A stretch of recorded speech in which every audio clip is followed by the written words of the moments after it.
Bonjour chers élèves, bonjour les amoureux de la langue française. Dans la leçon précédente, nous avons expliqué suffisamment les figures d'analogie.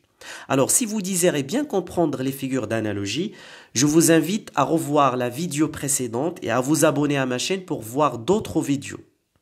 La leçon d'aujourd'hui porte sur les figures de substitution. Alors qu'est-ce que ça veut dire la substitution?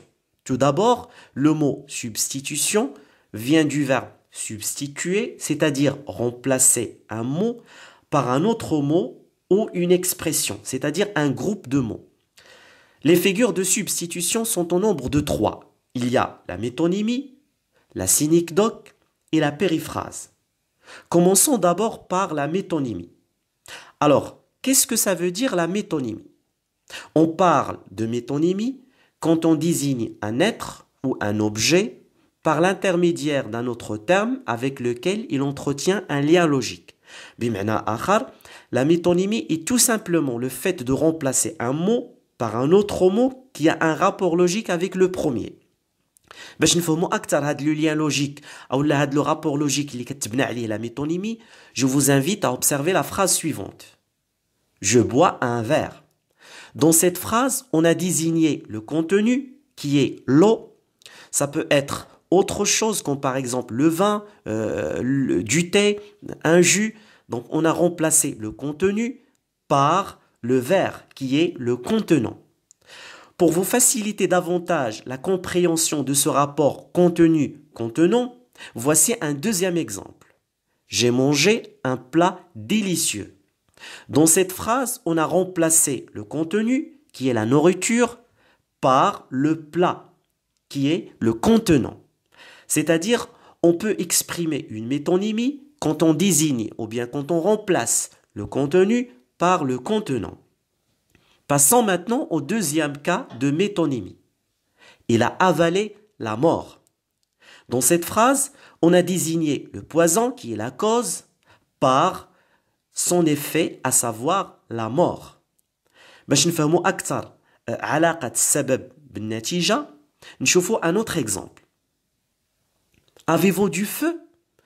Dans cette phrase, on a désigné le mot briquet, qui est la cause, par son effet, à savoir le feu. Donc, on peut faire une métonymie si on désigne la cause en utilisant son effet ou bien sa conséquence. Passons maintenant au troisième cas de métonymie. Je viens de lire un mot passant.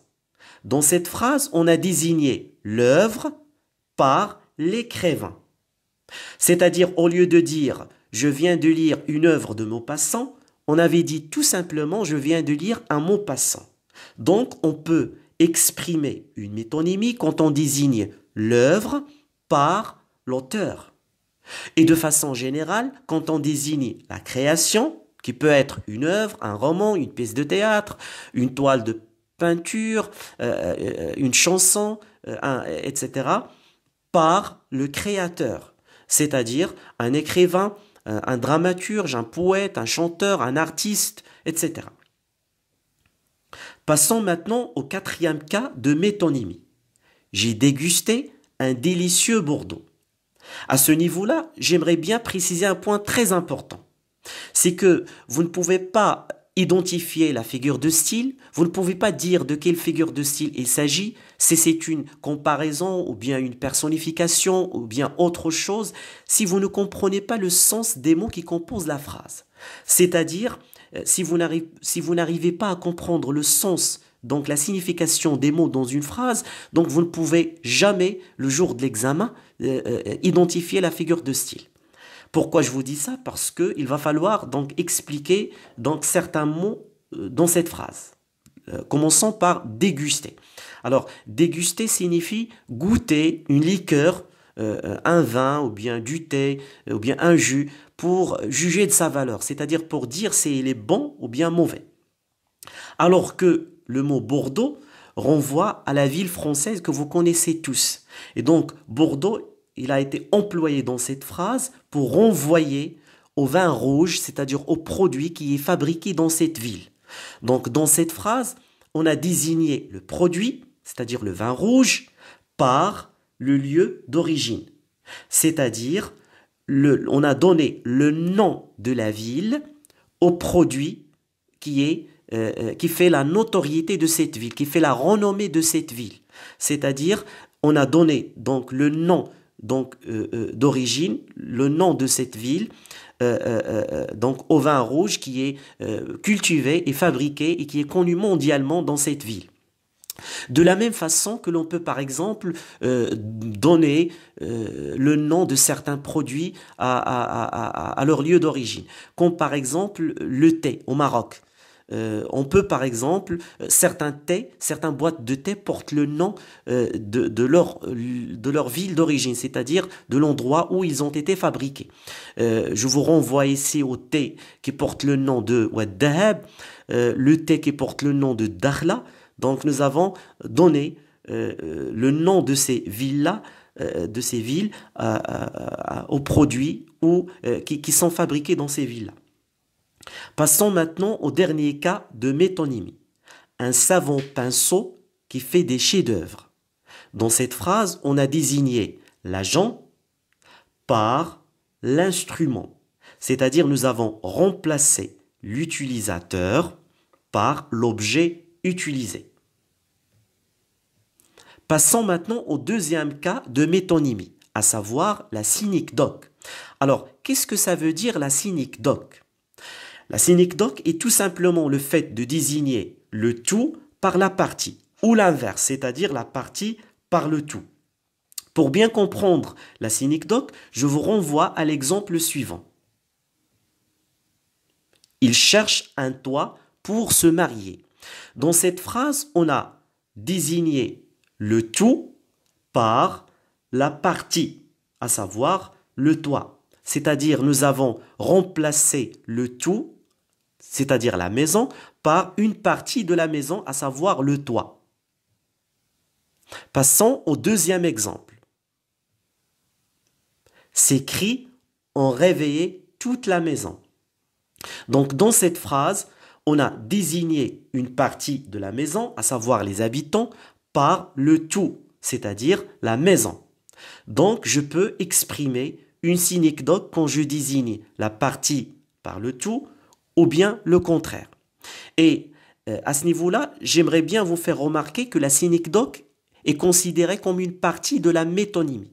C'est-à-dire, si par exemple le jour de l'examen, vous avez une synecdoque, et si si vous répondez par exemple que c'est une métonymie, votre réponse serait correcte. Mais si vous avez une métonymie, vous ne pouvez pas toujours dire que c'est une synecdoque, sauf dans les deux cas qu'on vient de voir. C'est-à-dire si il s'agit de la partie pour désigner le tout, ou bien s'il s'agit du tout pour désigner la partie. Alors passons maintenant à la périphrase. Alors qu'est-ce que ça veut dire la périphrase? La périphrase consiste à dire en plusieurs mots ce que vous pouvez dire en un seul mot. Donc, pour bien comprendre la périphrase, je vous demande d'observer la phrase suivante. La ville spirituelle organise chaque année le festival des musiques sacrées. Donc, dans cette phrase, on a utilisé trois mots, la ville spirituelle, c'est-à-dire un groupe de mots, une expression, d'accord, pour désigner un seul mot, à savoir Fès. C'est-à-dire, tout simplement, la périphrase est le fait de désigner donc un seul mot en utilisant plusieurs mots. Donc, je ne sais pas si vous l'avez bien remarqué, la périphrase consiste à donc définir le groupe de mots que l'on utilise, donc définissent en quelque sorte le mot auquel on fait allusion. Ou bien, le groupe de mots utilisé est une sorte d'énigme par rapport au mot que l'on utilise. Alors, pour bien comprendre cela, donc voici un deuxième exemple. Je me levais de bonne heure pour aller au Msid, école coranique située à 2 pas de la maison. Donc, dans cette phrase, on a utilisé un groupe de mots, une expression, l'école coranique, pour désigner un seul mot, à savoir le Msid. Donc, l'école coranique constitue une définition par rapport au mot msid. On passe maintenant à la partie des exercices. J'étais seul au milieu d'un grouillement de tête rasée, de nez humide. Dans cette phrase, on a une synecdoque parce qu'on a désigné le tout par la partie. On a désigné donc des personnes en utilisant une partie de leur corps. Dans un premier temps, la tête et dans un deuxième temps, le nez. J'attendais un moment avant de voir surgir dans la foule les deux haïks. Ici, il s'agit d'une synecdoque parce qu'on a remplacé le tout, à savoir les deux femmes, par la partie, c'est-à-dire les deux haïks, qui est un vêtement, le haïk est un vêtement traditionnel. Autour de moi rôdaient les jnouns, les démons noirs invoqués par la sorcière. Cette phrase traduit une périphrase, parce qu'on a utilisé un groupe de mots, à savoir les démons noirs, pour désigner un seul mot, c'est-à-dire les jnouns. Autrement dit, le groupe de mots, les démons noirs, définit en quelque sorte le seul mot jnoun. Des bras inconnus me soulevaient du sol, me faisaient passer par-dessus les têtes et je me trouvais finalement dans un espace libre. Alors là, il est question d'une synecdoque, parce qu'on a désigné le tout, c'est-à-dire des personnes, par une partie de leur corps, à savoir les bras. Toute la maison dormait encore. Dans cette phrase, il s'agit également d'une synecdoque, parce que au lieu de dire tous les habitants de la maison dormaient encore, on avait dit tout simplement toute la maison dormait encore. C'est-à-dire on a remplacé la partie, à savoir les habitants, par le tout, c'est-à-dire la maison. Ce sont les auxiliaires de la justice de Crayon.